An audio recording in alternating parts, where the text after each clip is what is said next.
All right, people, welcome back to another episode. I am back out here at this pond in my parents' neighborhood. I'm actually gonna be going on a camping trip with them in a few hours. It's a cloudy, cool morning in early September. You know, the last time I fished this place was with my dad in the early summer. But, you know, now we're in late summer. And, you know, the fishing, I'll have to say, it's been tough lately. I really, you know, I've been trying to go out and shoot some videos. Been recording, but I just haven't even saved the footage because a lot of it has just been, you know, pretty boring, I would say. I mean, not that I haven't been catching fish at all, but it's just been a lot of small fish lately, just little, you know, dinky bass or sunfish. I just have had some trouble getting, you know, the bigger fish to bite at the places where I've been going. I've been exploring some new areas, so that's part of it, right? You know, trying to figure out a new spot. Sometimes you're going to have a little trouble with that. But we're back at a familiar location. You know, last time we were here, you know, we had some good luck with, you know, those yum dingers, those, you know, June bug, soft plastic stick baits, and then also some topwater. So we'll see if we can make something like that happen again today. But yeah, you know, just got a couple hours. You never know until you throw. So let's go.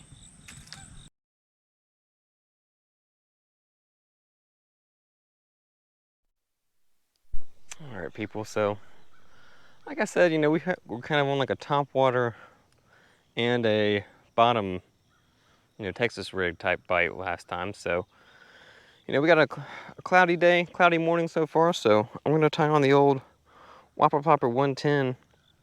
This is what was working last time, getting a lot of bites. This is in the bone color. And start casting, see if we can call up any fish with this thing.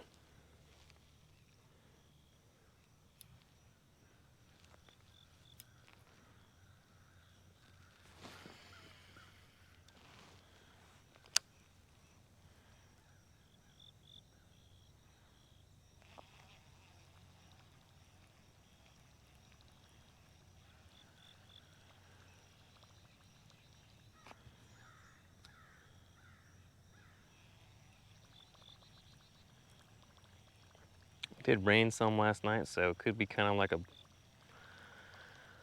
post-frontal situation where the fish are just actually not that aggressive. I don't really know. You may need to give up on the top water. Just not really sure. It was just the first cast after all.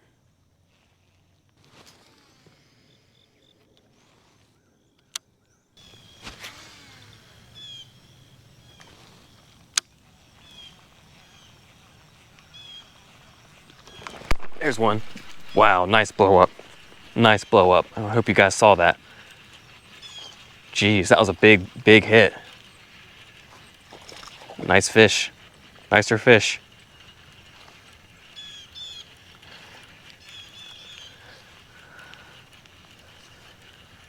Bigger than average for this lake, I would say. If you can stay hooked. Well, stay hooked, buddy. There we go. That was right off the bank. Pretty much. On a straight retrieve. It got all sorts of hooks in them.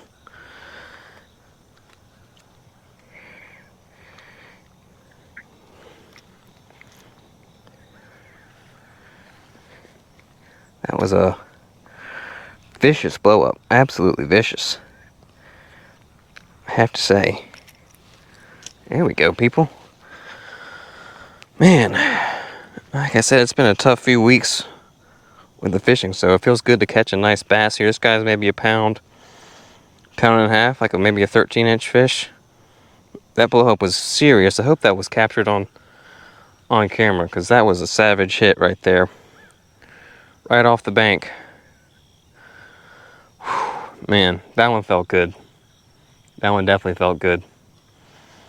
Thank you, fish. Thank you, Mr. Bass. Hard to beat fishing at the old pond. for a few largemouth. That's a beautiful fish. I'll get a picture of this guy and get him out of here. One last look at him. Thanks, bud. Appreciate you. Beautiful blow up right there on the plopper. Been a great year for topwater. I'll have to say that. Really been a great year for it. And man, that's about... Well, no more hits on the plopper. Let me throw, I got this little, that old Bass Pro Shops Squirm and Worm on the spinning setup today. The medium spinning. That green pumpkin with a chartreuse tail. Just a little 4-inch, kind of smallish worm.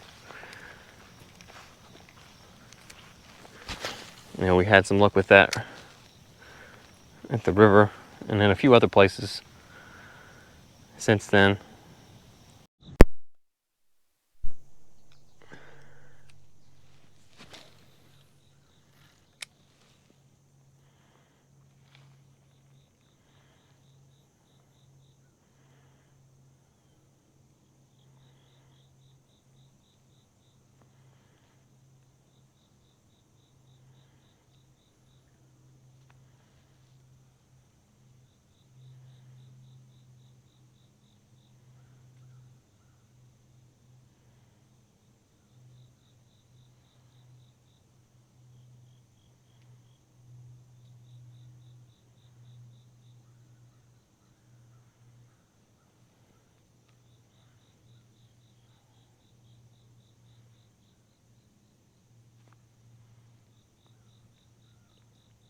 The thing about the Shum Dingers, it sinks very slowly.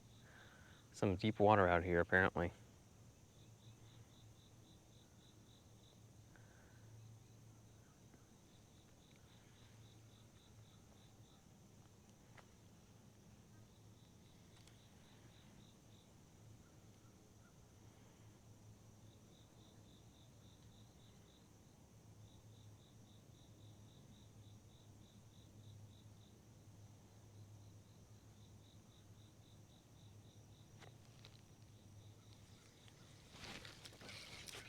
Here's a fish.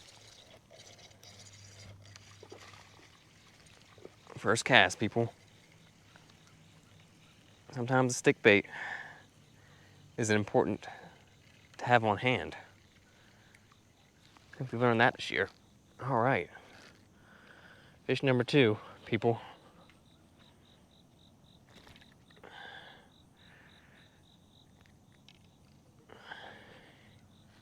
Maybe this color makes a difference too, this June bug color. Definitely my most successful soft plastic color, I would say. In a lot of instances. Let's check them out. That's not as big as the last one at the plopper, but glad to get another one out here. We're figuring something out. I think that dinger is key. So, nothing crazy, just casting a stick worm around, pretty basic bass fishing, but glad to get another one. I'll get a picture of this guy and get him out of here. All right, let's look at our largemouth bass here from the old childhood pond. Great to be able to come out here after all these years and keep catching fish. Appreciate you, little fella. Had to give him a little toss there. The bank is kind of steep in this area. All right, well, switching to the dinger seemed like a good idea. That was the first cast with it, and it worked. Definitely gonna have to try to fish the stick bait a little more in tricky situations. I think I've been neglecting it a little. This color especially seems to work quite well, so I'm gonna have to think about it a little more often. All right, so on our bait caster, I've got this little lipless crankbait tied on. This is called the Rattling Rapala. Little rattling crankbait in like a fire tiger pattern. I've caught one fish on it this year. Don't really have a lot of faith in this model in particular, but I've had luck with fire tiger pattern stuff in this lake before, fire tiger crankbaits, so I'm gonna see if there's any like a more aggressive bite going on.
Oh man, we had a follow.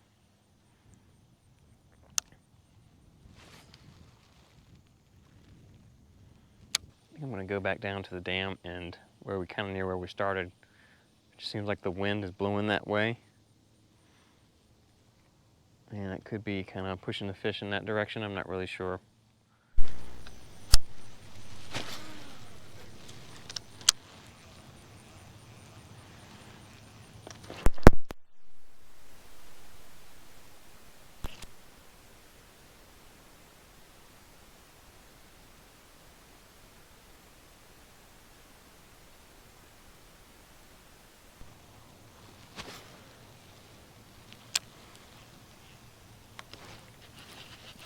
Another one.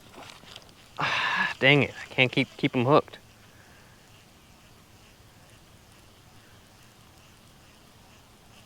I think you might be onto something though. Going to the wind-blown bank. Not sure why these fish got off though. Thought I had a pretty good hook set. Both of those fish that got off, you know, they hit right at the end of the cast. You know, I barely started moving the bait. And that they both got off. There's a fish. Pull and drag. Man, right as I started talking.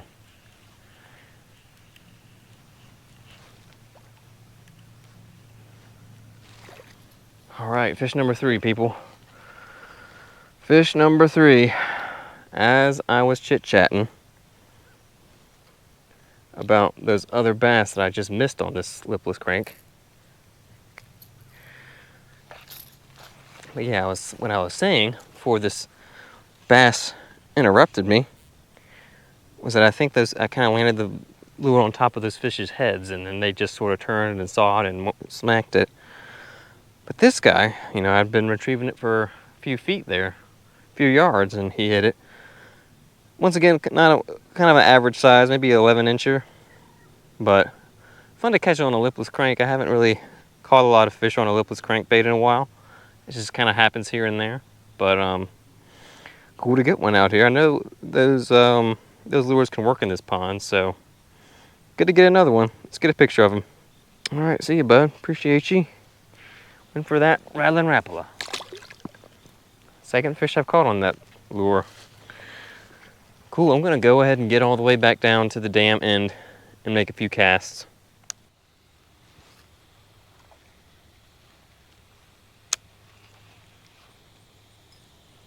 Hit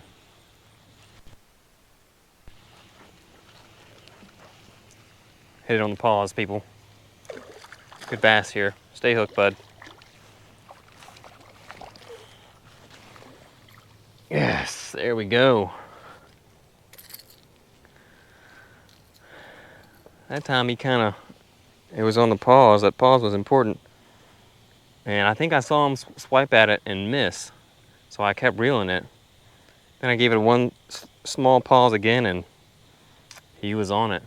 So, kind of cool to get that little rattling rapala to do some work out here. You know, I haven't really been on a little lipless bite in a while either. So, I'm gonna work over the rest of this dam and see if we can get one more, and then I'll probably head back. I'm getting low on time, but not bad, you know, not bad. We kind of figured something out here.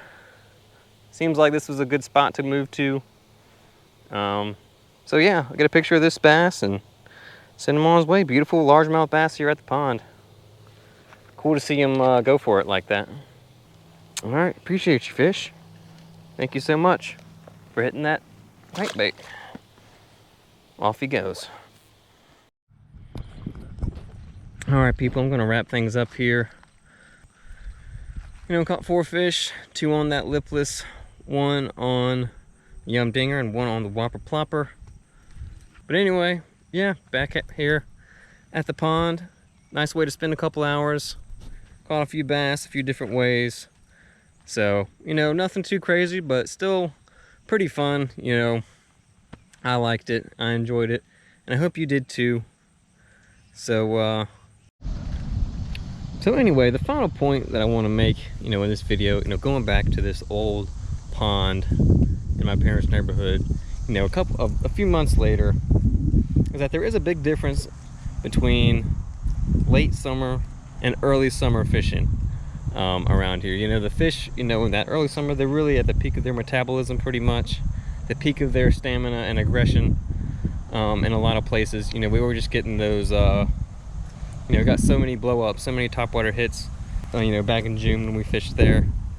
And, you know, this time, you know, we got that one blow up, that one really nice blow up, honestly. It wasn't that same pattern of, you know, the topwater action. And there really wasn't the same pattern of, you know, the stickworm either. They were kind of, you know, we ended up having to shift to that moving, you know, that lipless crankbait. You know, we had different conditions today too. You know, it wasn't so sunny. You know, it's still kind of cloudy out here.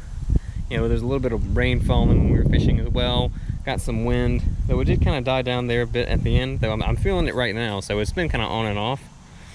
But yeah, just that shift in the conditions, and I think the time of year too. You know, the fish are just, you know, we're starting to get those cooler nights, and the fish, you know, those summer patterns that we were getting the first time we were there earlier in the year just weren't happening. Time of year does make a difference sometimes. You know, even if you're fishing at the same spot, even if it's, you know, early in one season versus late in one season, it can make a difference. So that's just something to think about. You know, if you're out fishing and you're kind of getting stumped, like, you know, maybe you went back to one of your, you know, kind of go-to spots, and, you know, what was working a month or 2 ago is not working anymore. Or I hope you learned something from this video. With that being said, thanks for watching. I'll see you next time, hopefully, and subscribe to the channel if you haven't already. You know, we're turning up on a weekly basis out here. You know, new video dropping every week, new fishing content in some form or another. So subscribe to the channel, watch me catch some fish, and hopefully you'll be entertained and even learn something in the process. Take it easy.